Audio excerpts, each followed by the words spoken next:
Evet arkadaşlar, buralara öyle piknik alanları. Buralarda piknik alanları.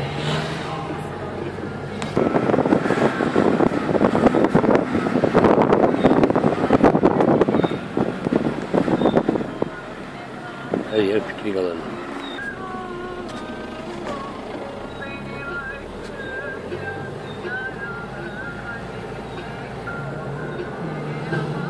Kemerburgaz piknik alanları. Arabalardan görünmüyor ki. Evet arkadaşlar, her yer piknik alanları. Her yerde arabalar da piknik yapıyor. Her yerde araba dolu. Çok büyük bir piknik alanı ya. Kemerburgaz değil mi burası?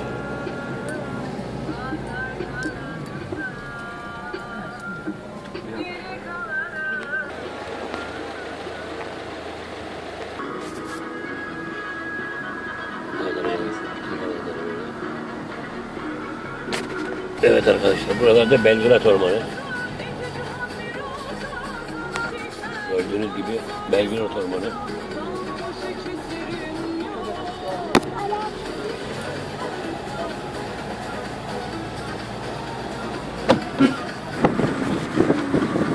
Belgrad Ormanı arkadaşlar.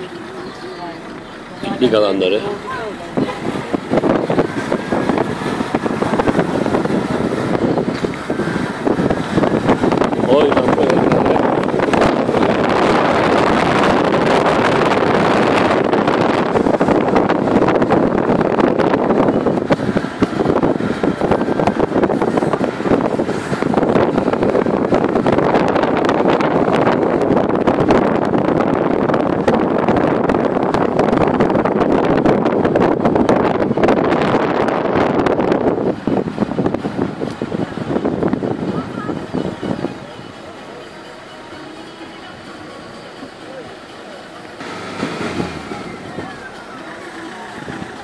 Belgrad ormanları.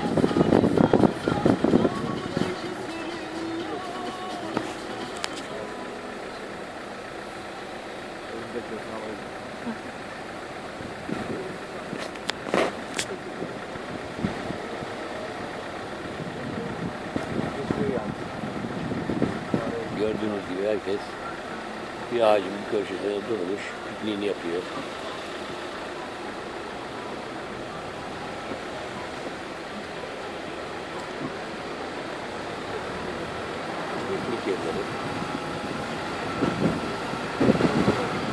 Herkes bisiklet atmış kendini bir ağacın dibine. Yeni yapıyor.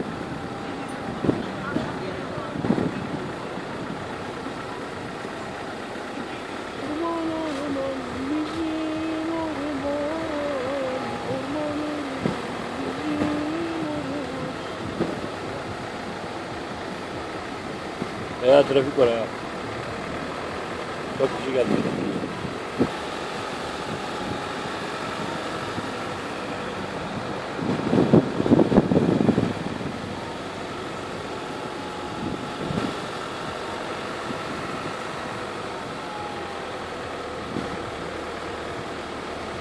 Temiz hava çarptı. Belgrad ormanlarının havası. Çarptı böyle temiz hava. Orman havası çarpar.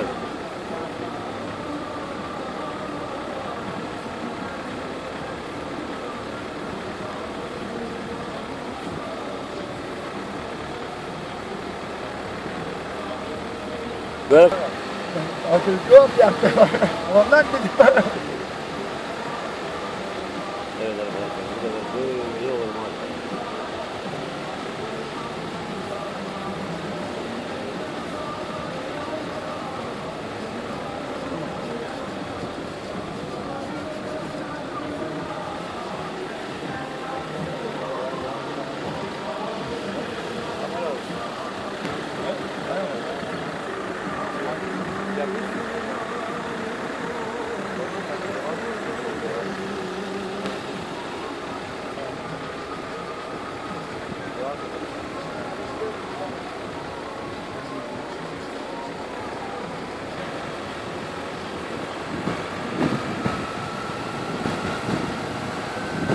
git bitmiyor onlar ha. Hep orman. Burada ayı da vardır ha. Demin şurada bir tavşan kaçtı da göremedim.